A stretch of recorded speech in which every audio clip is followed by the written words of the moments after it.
Olá, boa noite. Hoje faremos mais uma live da semana. Hoje sobre o lançamento do livro Arvorecer, o Caminho do Amor. Autoria da Shana Bassichetti. Hoje a gente vai falar um pouquinho sobre o livro e sobre como foi esse percurso e essa caminhada para que ela chegasse hoje nesse lançamento. Então vamos falar um pouquinho hoje sobre amor. Vou aguardar entrar algumas pessoas. Boa noite, Shana, seja bem-vinda. Em uma sexta-feira à noite, falando sobre amor. Algumas pessoas talvez estejam sofrendo por amor, buscando fora de casa algo para esquecer, ou quem sabe buscando o amor. Outras pessoas podem estar apaixonadas, outras pessoas podem estar aproveitando o seu amor, outras pessoas podem estar aproveitando a própria companhia, que é também o maior amor de todos.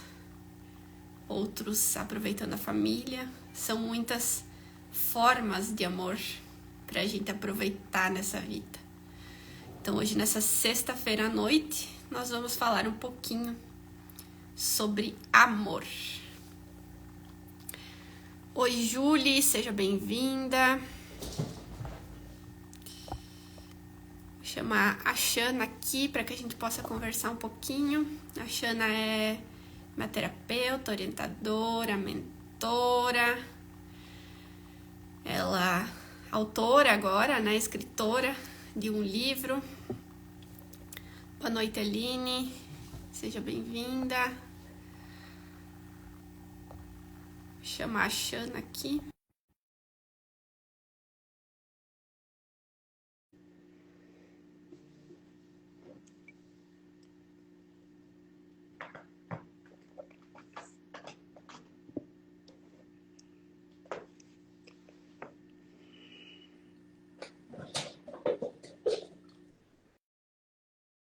Acho que ela não aceitou. Aceitou? Cadê a Shana? Chegou! E aí? Boa noite, Aline. Boa noite, boa noite. Seja bem-vinda. Essa noite de sexta-feira fria. A live para aquecer o coração. Pensei a mesma coisa. E aí, boa Então noite a todos. vamos Gratidão lá. gratidão por me convidar aí para sua casa, né? Para esse caminho de lives essa jornada do arvorecer, né? O caminho do amor. Poder levar aí na tua casa um pouco mais dessa história, né? Eu que fico agradecida e honrada de te receber aqui para falar sobre esse projeto que eu sei que é um filho muito bem gestado durante muito tempo, né? Verdade. É um caminho. Uma simplicidade e com breves palavras num livro, né? Mas que fala de um caminho inteiro, né? Uma síntese de um caminho. Me diga lá o que tu quer saber mais desses escritos, dessa história. A gente continua aí dessas lives, cada um trouxe o que mais lhe chamou a atenção, que nesse momento é precioso, né? E o que para ti aí é precioso desse contato com esses escritos que você já teve, que tu gostaria de trazer hoje? Oi, Maria, seja bem-vinda.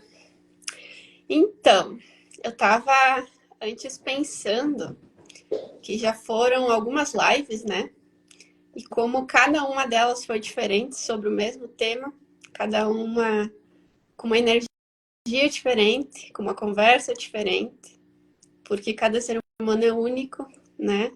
E amor para mim é sentido vivido de uma forma, para você de outra, para a Aline de outra, para o Gui de outra, para o Airo de outra. Cada um tem a sua interpretação, né? E amor, eu acredito não, é a busca de todo ser humano, né? É só a gente observar a quantidade de músicas, livros e filmes que existem sobre amor. São Verdade. muitas versões, muitas histórias, muitos olhares, muitas perspectivas. Tudo diferente, né? Mas sempre falando da mesma coisa. E esse livro me surpreendeu muito, Xana. Ó, Porque quando eu li ele, assim, eu já compartilhei contigo no privado, mas falando aqui abertamente para todo mundo, as palavras desse livro eu busquei durante muito tempo da minha vida, na prática. Então eu já passei por muitas histórias e experiências buscando o amor. E eu acredito que muitas pessoas já passaram por isso, né? Então, eu fui direto para a parte que me interessava no livro. Então, eu também não comecei pelo início. Eu fui no capítulo que falava sobre compromisso e fidelidade, né? Que é um assunto bem que dá muito pano para manga sim. e dá para ser muito discutido, né? Existem muitas visões sobre isso. Eu vou falar que uma das minhas buscas nas relações sempre foi pela liberdade, né? Mas como conciliar isso de uma forma leve e saudável com o outro, né?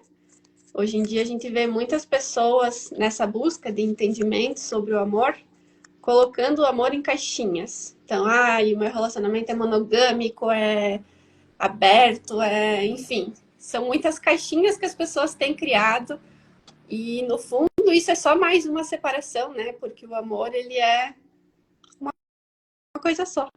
Então são só formas de entender e de compreender.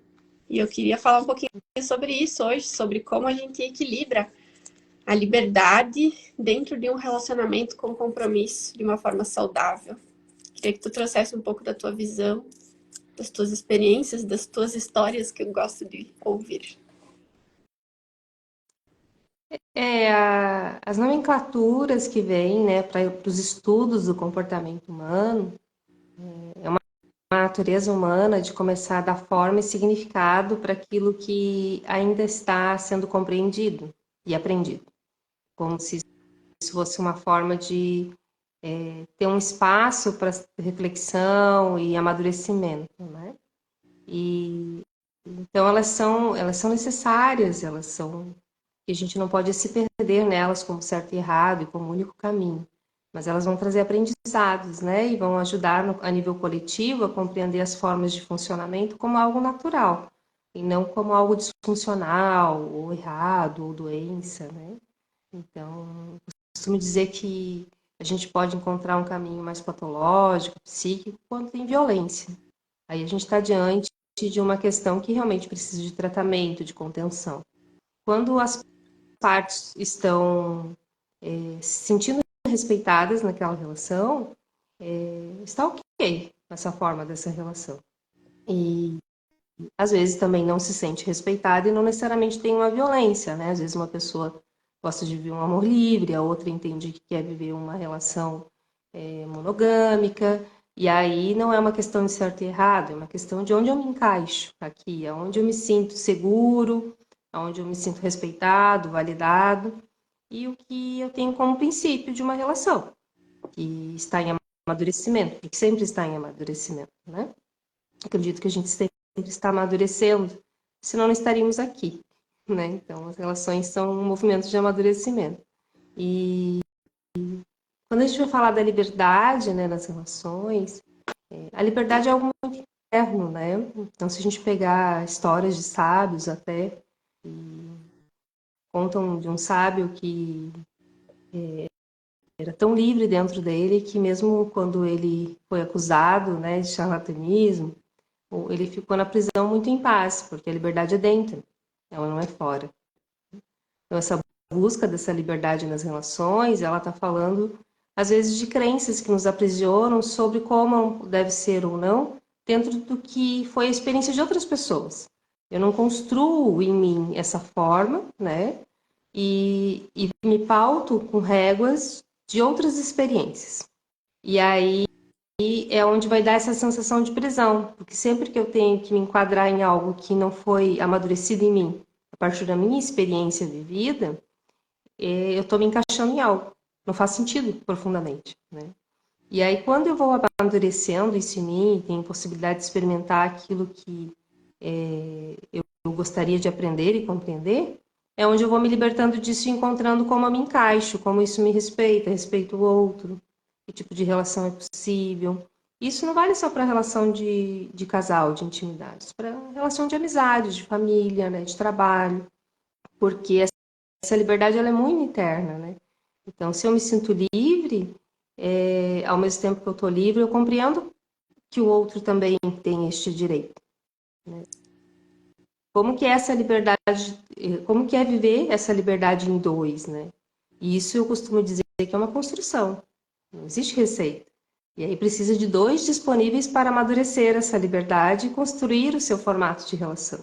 Né? Elas nunca vão ser iguais, porque são pessoas diferentes. Né? Você pode ter uma primeira relação, daqui a pouco funciona muito bem na monogamia, outra daqui a pouco funciona muito bem livre. Né? Então, isso vai depender muito do propósito individual de cada um que está nessa relação também. E do que é importante para esse ser humano no que diz respeito à forma de se relacionar. E aí o amadurecimento, né? Porque às vezes tem um amor tão profundo pelo outro e como que ajusta esses pontos que tem uma sensação de prisão, que de fato não é o outro, né? Mas que quando não há um amadurecimento vai gerar insegurança. A liberdade de um e de outro gera insegurança, né? E aí existe uma grande diferença da palavra liberdade de libertinagem, de liberdade de movimento, de amadurecimento da sexualidade. Fala de uma fase de exploração, né? De conhecimento, de reconhecimento. Então, isso independe da idade. Às vezes a pessoa está vivendo um amadurecimento da sexualidade com 50 anos, né? E aí ela vai ter esse desejo ela se libertou de crenças e ela vai ter esse desejo de conhecer outras pessoas, se relacionar, né? Então, isso é muito particular de cada casal, de cada relação, ou de cada trisal, ou de cada polisal, conforme cada um se encaixe naquele momento da sua vida. A questão é que isso não é estanque. Eu não preciso a vida inteira estar nesse lugar. E aí é onde a confusão dos rótulos, né? Eu sou monogâmico, então eu vou morrer monogâmico, por exemplo. Ou eu sou poligâmico, eu vou morrer poligâmico. Não, às vezes você está vivendo um ciclo de aprendizado. Né? Então você também não precisa se apropriar da mesma caixinha a vida inteira. Você pode experimentar outros, né? Não há nada que te impeça. Então, o rótulo, ele tem um rótulo, um nome, né? Ele tem uma função, ele é um norteador. Ele faz com que tu te encontre com pessoas que olham para a mesma direção, que querem experimentar as coisas similares. Mas isso não significa que quando você se percebe nesse lugar, em algum momento, que você tem que ficar a vida inteira ali. Porque aí já começa a ser violência. Aquilo que um momento foi liberdade, vai virar violência ali na frente. Né? Porque estamos falando exatamente disso. Aí a sensação de aprisionamento vem. Tem a experiência de um amigo que eu conheci, e na época ele se intitulava pansexual. Para te falar a verdade, tá? Eu nunca entendi direito o que é o pansexual, assim, nos termos dele, porque eu nunca estudei muito esses termos, porque eu entendo eles dessa forma, como um ciclo, e ele pode talvez permanecer a vida inteira, e também tá tudo bem se a pessoa está confortável ali, é o jeito dela, e tá tudo certo. Né? A gente que está fora daquele jeito, nos cabe respeitar. O que não nos cabe ser conivente é quando há violência. Tem violência, seja ela emocional, psíquica ou física, Aí a gente tem que olhar para isso enquanto sociedade, enquanto pessoas próximas, que às vezes as pessoas não percebem que isso está acontecendo com elas, né? Então, esse amigo pansexual, né, quando eu conheci ele se intitulava pansexual e a gente conversava, era muito próximos, e eu dizia para ele, mas será mesmo que é isso que tu se sente? Será que você não está só, assim, se rebelando contra algo? E eu não estou dizendo que isso é o caso de todos, gente, tá? Só estou contando uma experiência sobre isso de ciclos, tá? E aí, e ele, não, né? Então, ok, né? Um lindo, criativo, maravilhoso, né? E seguiu nossa amizade. Até que ele mudou para uma cidade distante, a gente perdeu o contato, a gente ficou sem se falar aí uns 5 anos. Tá? E eu só trouxe uma reflexão, porque para mim não fazia diferença ele ser pansexual ou não, mas ele demonstrava um certo sofrimento naquele lugar, sabe? E aí, passou. E aí, passaram 5 anos, ele entrou em contato comigo. Né? Ele entrou em contato comigo e disse, eu quero te agradecer pelas suas provocações. Eu disse, como assim? É que eu percebi que eu sou heterossexual. Eu disse, me fale mais disso. Eu quero aprender contigo. Ele disse, então, eu percebi que eu estava experienciando algo na minha vida e desconstruindo algumas coisas sobre relações. E quando isso se fez, eu comecei a me sentir aprisionado, porque eu não me percebia mais daquele jeito. Eu fui, mas eu não me percebia mais. E aí foi uma confusão muito grande, porque aí até eu dizia, não, mas agora eu me sinto hétero, agora eu estou hétero nesse momento. E é isso que eu quero vivenciar. Percebe? Então ele fez um processo de amadurecimento. É um cara que é um gênio na área dele, assim, sabe? E aí fala dessa experiência humana, né? E a liberdade é isso. Né? Eu estou nesse grupo, nesse momento, com essas pessoas, e respeito as outras e vivencio. Mesmo que eu saia desse ciclo, isso não significa que as outras não continuem irmãs e vivenciem seus ciclos. E de repente essa pessoa, de repente ele poderia se reconhecer como pansexual a vida inteira e se sentir confortável, estava tudo bem também, né? Então, mas esse é um exemplo, né, que ele reconhece que ele estava num momento de amadurecimento, de questões que não puderam se desenvolver antes. E nessa tribo, nessa forma, ele se encaixava naquele momento. E aí, de repente, ele entendeu que não encaixava mais, ele se encaixou numa outra tribo e estava experimentando. Até a última vez que eu falei com ele estava nesse lugar, né? E então, e aí eu vi vários outros casos, assim, né, desse movimento de se perceber diferente, se perceber mudando a forma de ver a relação, vivenciando aquelas formas e experimentando e seguindo, sabe? Então, eu acho que a liberdade, ela fala muito disso no amor, né? Quando o amor é genuíno, ele permanece, independente se relações concluem. E a gente segue em paz. E a gente reconhece o que aprendeu ali. Né? A gente compreende, independente da relação. E na relação de casal a mesma coisa. Né? Isso vai trazer esse aprendizado. Em relação à pergunta da Aline, como ficam essas outras formas da visão sistêmica de ordem, a ordem, a ordem vai falar de uma coisa muito prática. Né? Ela vai ordenar as suas relações. Então, eu tive relações com vínculo, né? E elas entram nesta ordem, né? Então, é a ordem de aprendizado. Então, eu vou colocando em ordem. Naturalmente, como nessa perspectiva heterossexual e monogâmica que traz a sistêmica, só que fica um pouco mais circular essa percepção, Aline. Ela vai ter um olhar mais feminino. Né? Ela vai conseguir ordenar isso também a partir do reconhecimento do aprendizado. Porque o que traz a ordem, o que dá significado para a ordem, né, no que se diz respeito à forma da constelação familiar nesses contextos, em todos, é o significado e o aprendizado. O que essa experiência me ensinou que me levou adiante? Que veio antes dela, que me trouxe até aqui. Então, a ordem fala, na verdade, de significância e desenvolvimento. Né? Então, se eu não reconheço uma experiência anterior, eu não reconheço algo que eu desenvolvi. E aí fica um vazio, porque aquilo é muito importante para o meu desenvolvimento, para me manifestar uma nova forma de vida. Então a ordem fala disso, né? Do aprendizado e do reconhecimento. Não é de uma pessoa especificamente, de fato, e sim do que ela representa enquanto aprendizado e desenvolvimento na tua vida. E é isso que fala do vínculo, porque a gente se transforma e desenvolve a partir do vínculo, porque é no vínculo que a gente gera intimidade e profundidade nas relações. E é essas que vão entrar nessas ordens, né? Então, de fato, não é o ser humano que está ali, ele está representando uma consciência, um aprendizado, né? E não aquela relação especificamente, né? Por isso que é a significância dela, por isso que Bert vai caminhando para as constelações espirituais, que isso vai ficando mais complexo conforme aprofunda. Primeiro movimento de ordem, a gente vai olhar essa estrutura familiar dessa primeira ordem, de onde a gente está mais próximo na nossa vivência relacional e cultura, né?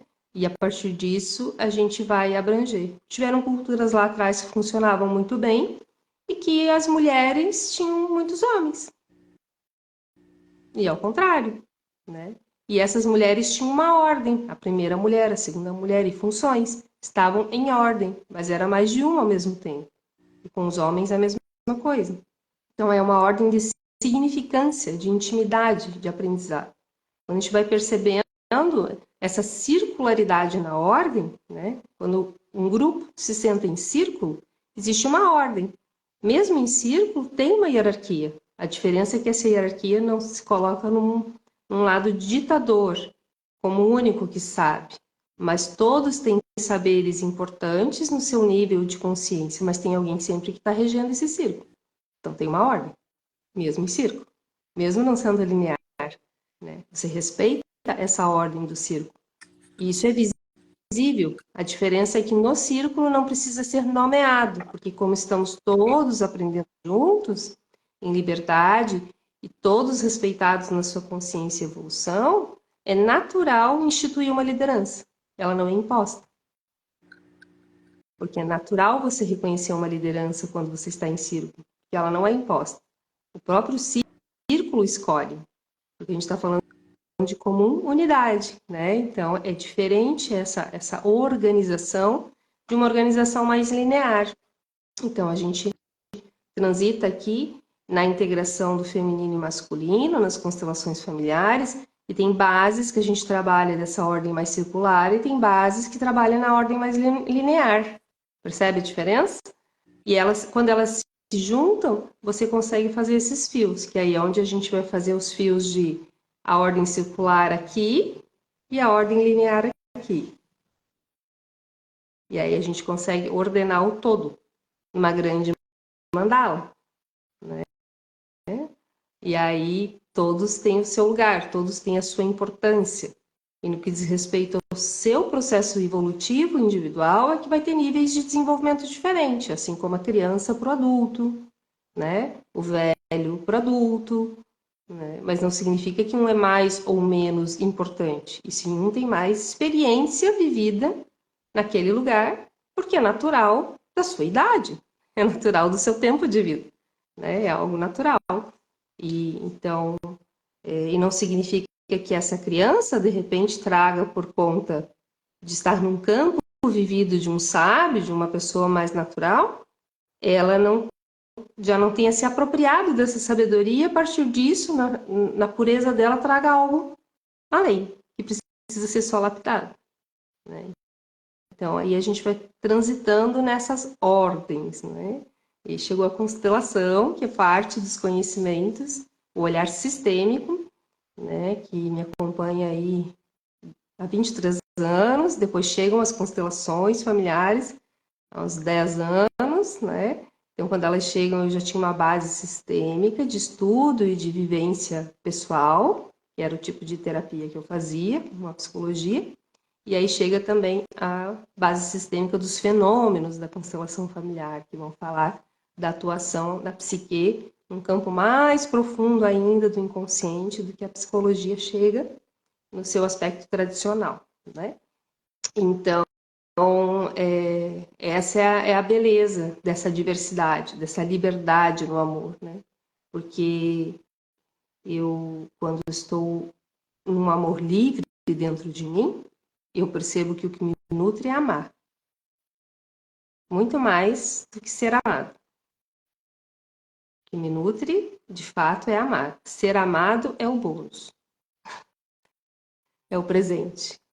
É a presença do outro para partilhar este amor. E aí, nesse lugar, não existe medo, não existe controle, não existe egoísmo, existe acordos, respeitos, reconhecimentos de limites, de histórias de seres diferentes. E aí a gente chega nesse casal alquímico inteiro, né? E são dois que se comprometem com o seu processo individual de desenvolvimento e também o processo de desenvolvimento da própria relação. Então, são três. São três relações acontecendo ao mesmo tempo. Quando a gente está falando de um casal monogâmico. Quando a gente está falando de outras versões, a gente está associando a mais campos, né? Então, tem outros aprendizados, tem outra forma de aprender, né? Que é um caminho também, né? Um caminho de amadurecimento. E o resultado disso, né? A longo prazo, a gente só pode ter uma noção de compreensão se a gente conversar com uma pessoa, né, que vivencia isso por muito tempo, está lá na sua velhice e ficou do início ao fim até aí, e dizer assim, para mim, eu cheguei em tal resultado. Se alguém que está ouvindo essa live tiver essa experiência, por favor, me avise, porque eu acho linda essa caminhada também. Gostaria muito de conversar com uma pessoa que viveu isso e vive isso, sabe? 20, 30 anos esse formato de relação e trazer a sua experiência. Olha que rico isso. Como será que é, né? Essa experiência de uma forma madura, onde todos os envolvidos escolhem essa forma de se relacionar e depois revisam isso e trazem esse aprendizado. Isso para a nossa sociedade aqui é muito novo, né? É muito escondidinho ainda, não é nem tão novo. As pessoas ainda têm um pouco de receio de falar sobre isso, né? Justamente por conta dessas crenças que excluem. O que me nutre é amar, exatamente. O que me nutre é amar, e é amar a mim mesmo em primeiro lugar. E a partir disso eu estendo, não é? É impossível você amar o outro se você não ama a si mesmo. Se você não experimenta o amor por si, você não consegue estender esse amor para o outro, né? Você vai buscar no outro, achando que é amor. E aí, quando esse outro não lhe dá, é onde vem os beicinhos, os ciúmes, as imaturidades emocionais, né? E quando o outro não me dá e eu estou pleno de mim, para mim está tudo bem, porque eu sei que esse outro, nesse momento, para ele não é possível ofertar. Ele não está disponível naquele momento para isso. E isso não afeta o meu amor ou faz com que eu duvide do amor do outro, do compartilhar do outro, do companheirismo do outro. Isso não titubeia essa relação, né? Isso amadurece. Eu estou aprendendo mais como o outro funciona nas suas vulnerabilidades. E o que eu preciso fazer para apoiá-lo. E quando eu preciso me recolher e deixar que ele faça e aprenda o seu movimento. Dar espaço, né, nessas relações. Vamos sim, Guilherme, sou parceira. Vamos conhecer essas culturas e aprender mais com elas, né? E realmente eu não investiguei muito, sei de uma outra história no sentido cultural. Eu sei que tinha umas que funcionavam muito, porque para mim o amor é muito livre, é muito claro isso. Então não faz diferença a forma, né? Não tem nenhum preconceito. Eu vou olhar se isso funciona para mim, né? Se isso respeita os meus limites, respeito do outro, minha dinâmica de vida, meu propósito, né? E aí tá tudo ok. Não tenho ressalvas, né? Eu vou olhar para esse lugar. Então, de fato, quando eu compreendi essa forma de liberdade dentro, algumas curiosidades dissolveram naturalmente, porque tudo fez sentido, né? Que tá tudo bem, qualquer jeito, tá tudo bem, né?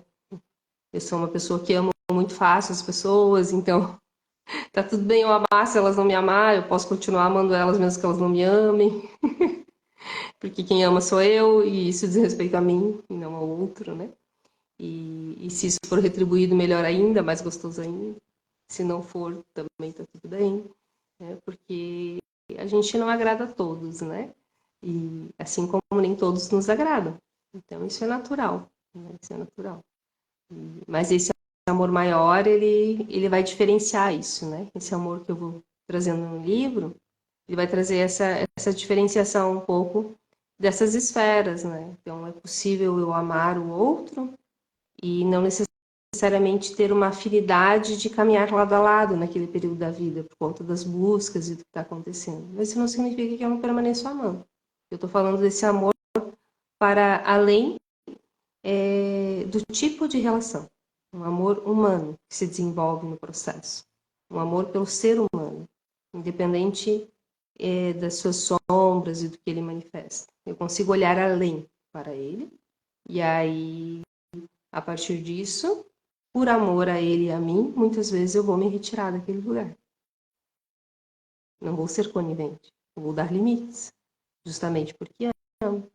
Assim como um pai ou uma mãe, se vê uma criança diante de um risco, não dar o limite, né? Porque é amor.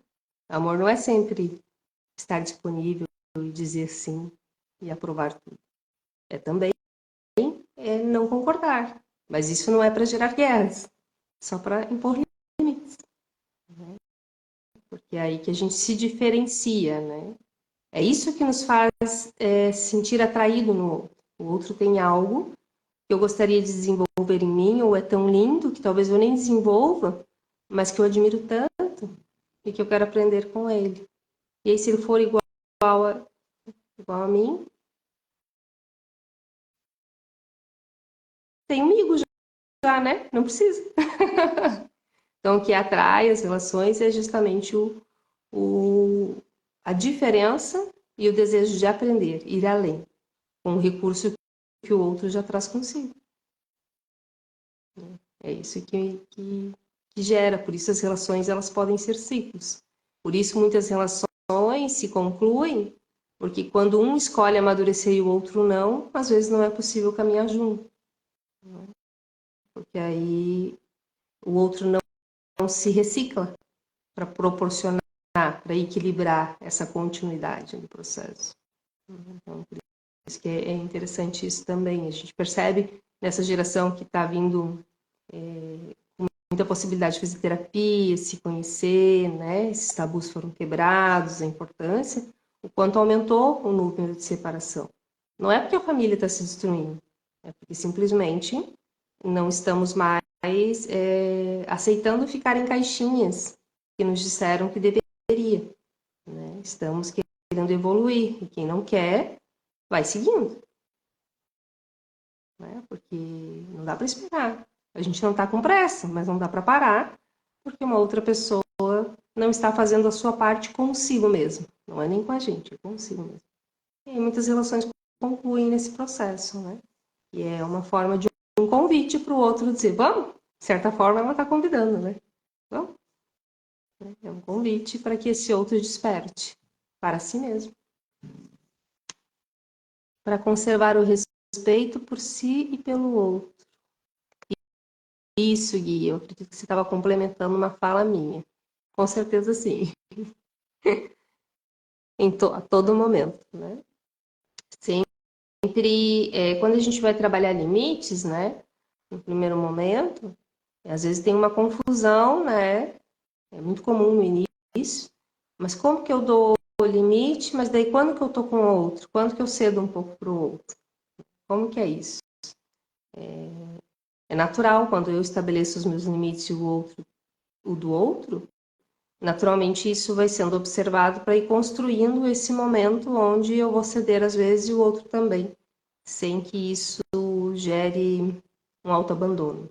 Né?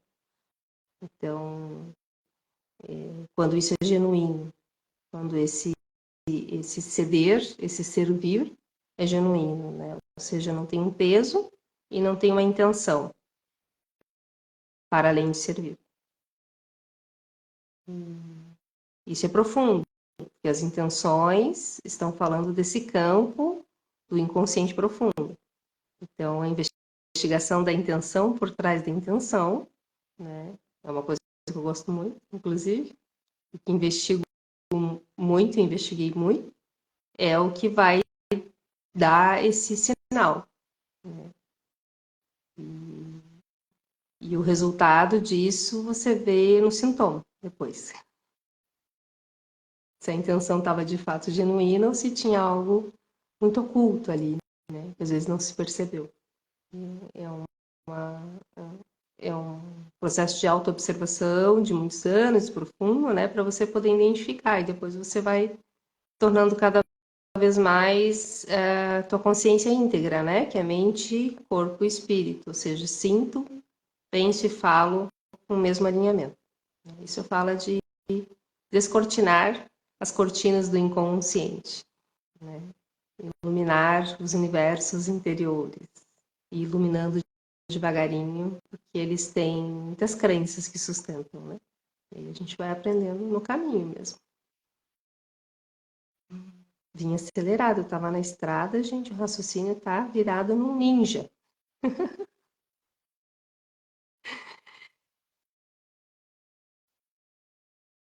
Eu não tô te escutando. É que eu mutei o microfone. Eu ia dizer que tá muito bonito. Tá muito profundo. E tô aqui admirando o que tu tá falando. Faz muito sentido. Variou a questão da liberdade. Sim, e aí até eu ia trazer uma frase que tá no teu livro, que eu gostei muito, que fala também sobre essa questão da liberdade. Ela diz assim: amar e respeitar o livre-arbítrio do outro é a sabedoria de que o outro livre é a nossa própria liberdade.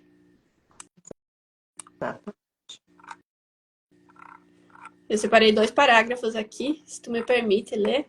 De tudo que eu li, que todos eles para mim estão maravilhosos, isso daqui acho que complementa bem o que tu fala. Fala assim: na prática do dia a dia, é possível aprender a observar o outro e a si mesmo, percebendo como as ações do outro mexem com o nosso interior.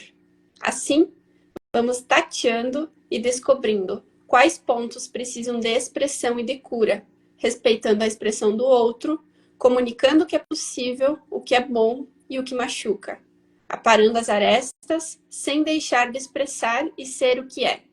Quando o casal aprende sobre o sentir de cada um, encerra-se o processo de projetar no outro a felicidade, a culpa, os medos, sendo possível estabelecer acordos claros e concessões saudáveis. Em outras situações, por exemplo, apenas cabe aceitar o outro, sempre na observação do que é possível para cada um ceder, em que ninguém se sinta agredido ou abandonado em sua forma de ser na vida. E é nesse momento em que a diferença não pode ser ajustada, é que o quero estar vai se tornar possível a aceitação, a continuidade e o compromisso de ambos em achar formas de ajustar o que não é possível ser modificado naquele momento. Respeitando o possível de cada um, nenhuma das partes se sente agredida ou desrespeitada. A comunicação assertiva e clara, a expressão do sentir, são fundamentais para o aprofundamento da relação. Sem isso, a relação permanecerá na superfície, como um pequeno barco solitário à deriva, que cedo ou tarde pode ser tragado pelas ondas na tempestade. Para mim, explicou tudo que resumiu tudo que tu trouxe até agora. Exatamente. Quando a gente vai olhar desse lugar do amor e validar isso em nós e aprender a se nutrir, todos os conceitos encontram um bom lugar e a gente encontra onde eles se unem. Né? E aí é onde a gente não tem essa necessidade, talvez, mais de erguer bandeiras. Né? E não digo que é ruim erguer bandeiras, faz parte desse processo. Precisamos, tem muitas pessoas que precisam, né, a gente aprende que tem outras pessoas como a gente, e tudo é incluído, sabe? Mas se a gente for olhar bem finamente, todas as formas de falar do amor, e não só do amor, né, das raças, de todos aqueles assuntos polêmicos, assim, a gente vai ver que tem só tem um fio que a base é a mesma, respeito à liberdade de ser do outro. Então, eu costumo dizer, e se a gente só buscasse aprender a respeitar o outro e se respeitar nessa liberdade, talvez a gente sanasse todas essas questões que precisam ser tão pontuadas para que os outros, aquele que está do outro lado, compreenda o direito humano, né? Daquele que esse outro entende como diferente, né? Diferente nesse sentido de menos ou mais, porque diferentes todos somos.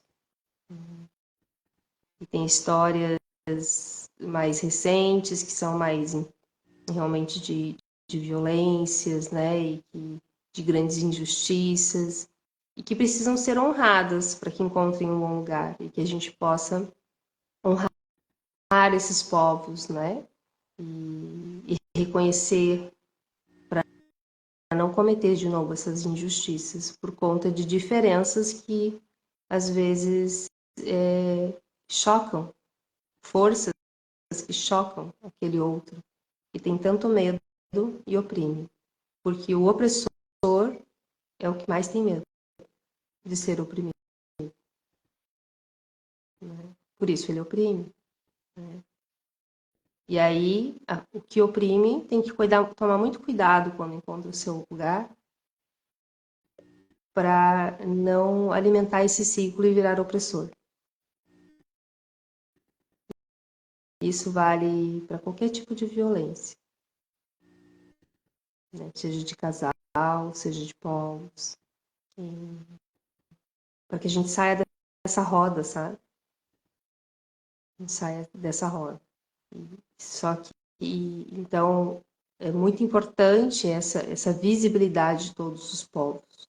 Isso precisa ser visto com amor, com arte, com cultura, com espaço de voz, né? O único cuidado é esse, né? Acabar, às vezes, as mulheres, né? As mulheres precisaram fazer muito para ter esse espaço e algumas pagaram um preço alto hoje de estar resgatando o seu feminino, porque precisaram ir para o extremo para poder chegar nesse lugar, entende? Às vezes é necessário para depois equilibrar. Às vezes é o caminho que se encontra. Então, e equilibrar não é voltar a ser o que era. Se ela quiser, ela pode ser dona de casa, desde que ela seja valorada no seu fazer. Ela pode ser o que ela quiser. Qualquer um pode ser o que quiser, tem o direito de ser, de querer ser. Mas eu costumo dizer que isso foi quando eu me permiti observar o que de fato eu queria. Eu posso ser o que eu quiser. Estou falando internamente, gente, enquanto sonho. Eu sei que nas realidades existem muitos níveis e camadas sociais e não possibilitam isso, né? Mas estou falando daquele sonho interno, né? Que a gente vê muito nos processos motivacionais. Você pode ser quem você quiser. É desse lugar que eu estou falando. E eu digo assim, sim, você pode ser quem você quiser. A questão é que você vai ser feliz e estar em paz quando você for quem você é. E geralmente eu ser quem eu quiser quem eu quero está muito relacionado com projeções do que me disseram do que eu tenho que ser e não do que de fato eu sou. Porque senão eu não precisaria falar isso. Eu posso ser quem eu quiser. Eu já sou. Então, quem de fato eu sou, né? E basta eu ser quem eu sou. Agora, ser quem a minha mente acha que eu quero ser, isso é pesado, porque não é meu. Então, isso é um lampejo que me deu uma reflexão que eu ainda não tinha contado para ninguém sobre isso, né? E eu pensava, tem que fazer um post disso, né? Tem que fazer um vídeo sobre isso. Eu ainda não tinha tido a oportunidade, chegou agora. Então é muito isso, né? Quem tu é, para além do que tu imagina ou que tu acha que quer ser. E aí tu vai encontrando os fios e aparando as arestas que eu falei em uma das lives de ontem, né? Do que tu não é, das crenças que não são tuas, do que não te leva adiante. E joga as réguas fora, todas as métricas, todas as caixas. E apenas é. Acho que é isso, né? Falar Uau! de liberdade. Esse é o convite do Arvorecer, né? Do Laboratório da Alma. Você encontrar quem tu é, para além do que tu acha que quer, para além do que disseram que tu é, quem que você é? Para além do teu trabalho, para além da tua personalidade, para além dos teus desejos, para além das tuas necessidades, quem tu é. Porque é esse ser que vai brilhar.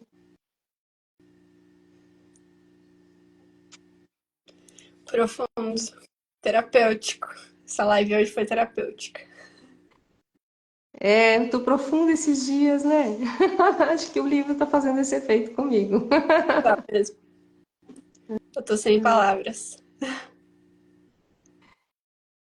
Ai, alguém tem uma pergunta? Gostaria de trazer algum comentário, né, dessas percepções? Estamos aqui, né? Estamos aqui. Esse tempo estou muito feliz de falar desse livro. Ainda bem, né? Orgulhosa desse filho. Você tem ele aí? Sim. Ai, que pertinho. Mostra pro pessoal que ainda não conhece, que ainda não viu. E o bonito. Tô Vamos folhear um ansiosa. Tô ansiosa pra começar a pintar ele, que ele tá cheio de árvores. de árvores. Tem Esperando pra pintar.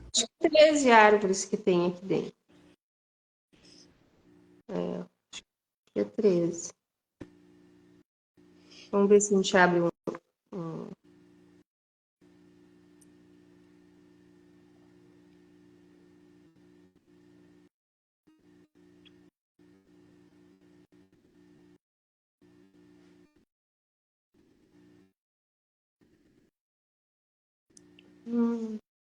Eu fiquei folhando demais. Deixa eu abrir aqui sem pensar. Funciona melhor. Seu capítulo Reencontrando a Presença. Quando compreendemos que somos essa energia, tocamos todos os lugares do infinito, em que estão registradas as histórias da Terra e da família. A cada pedaço que tocamos, sentimos o desejo de conhecer mais, porque nossa energia se funde com o um e percebemos que somos o todo. O desejo de tocar cada parte desse infinito só aumenta. E a cada toque desse infinito, isso não está escrito aqui, eu vou fazer uma síntese, a cada toque desse infinito você descobre cada vez mais o que tu não é, para encontrar quem você é, que é memória, que é crença, para você descobrir quem você é. Ai, Maria, tu vai adorar. Eu acho que é isso para hoje, né? Nosso tempo já está dando, falei bastante, minha gente. Tá perfeito. O caminho. O caminho que todo ser humano busca, né? Sobre o amor. E Acho que mesmo essa que ele não tenha consciência, né? Mas sempre tem, como tu disse, nas artes, em tudo, né? Vai. pesquisar Olha só. um amor lá no Spotify, no YouTube, quantidade de música que tem sobre amor das mais. Sofrimento, Eu ia dizer Jesus amado. assim, daquelas de dor de cotovelo até. E aí a pessoa fica a vida inteira vivendo aqueles amor sofrido, porque ela só canta aquilo. É isso aí. É, que a gente acredita, a gente materializa, né? Tem dessas também, dizem por aí. Dizem as más línguas. E as boas línguas que estão nos ensinando, né? As boas, as boas. Dizem as boas línguas nos ensinando, né? A gente materializa, pensa, sente e fala, né? É isso Manifesta. aí. Então é isso, gratidão. Espero que essa gota tenha tocado esse coração, clareado mais ainda e te inspire mais nessas descobertas, dessas nuances do amor. As línguas crísticas, exatamente, Guilherme. As línguas crísticas que nos falam do poder. Né? Então tá, foi um prazer te ouvir e aprender mais um pouco contigo sobre o amor. Uma honra estar aqui te recebendo para falar sobre esse livro. Pessoal, leiam esse livro que ele tá, ó, maravilhoso. Tá lindo, lindo. É uma joia. Não precisam viver as experiências sofridas para descobrir o amor. Leiam o livro, depois vocês vão viver. Se guia, se não entender, mas já tem a semente, busca ajuda, busca um terapeuta, um filósofo, uma pessoa para dissertar, busca conhecer pessoas que vivem outras experiências, ouvir, coração aberto, como um aprendiz, né? E vai descobrindo o caminho. Só não fique na rigidez de só o meu é certo. É isso aí. Uma boa noite, então, gratidão. Oi, gratidão. Gratidão a todos que estão aqui e os que ainda vão chegar. Até amanhã, que temos mais 2 lives amanhã. Uma com a Elga e uma comigo de novo. Gente, é muita live. Beijo, beijo. Beijo, boa noite.